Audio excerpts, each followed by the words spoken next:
চলতি মাসের প্রথম সপ্তাহে গুটি সিদ্ধ ২৩০০ টাকা থেকে বেড়ে ২৫০০ টাকায় বিক্রি হয়েছিল।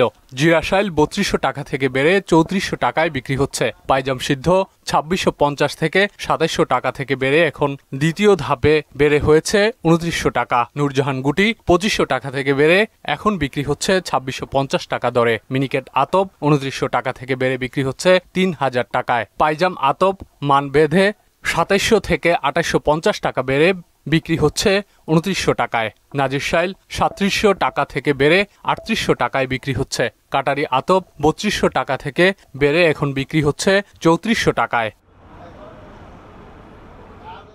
চালের দাম এক মাসে ২ দফায় বৃদ্ধিতে আরও চাপে পড়েছেন নিম্ন মধ্যবিত্ত শ্রেণীর মানুষ।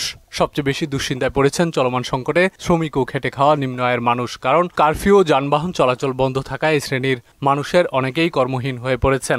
আমাদের তো দেওয়ালে ফিটটিকি গেছে, কোনো রকম কষ্ট করে চলন লাগে, কিছু করার নাই। সরকার তো যে কোনো জিনিসের দাম বাড়তেছে, ঠিক আছে, সরকার এর কোনো তৎপরতা নিচ্ছে না।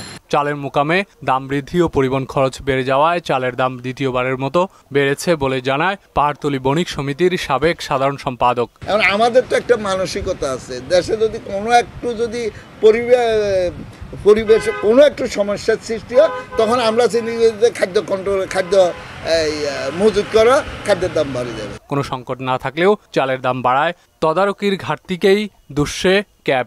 আমরা মনে করি এখানে আসলে বাজার তদারকিটা জোরদার করা উচিত, খাদ্য বিভাগের লোকজনের তদারকি বাড়ানো উচিত। দাম স্বাভাবিক রাখতে মাঠ পর্যায়ে পর্যন্ত নজরদারি জরুরি।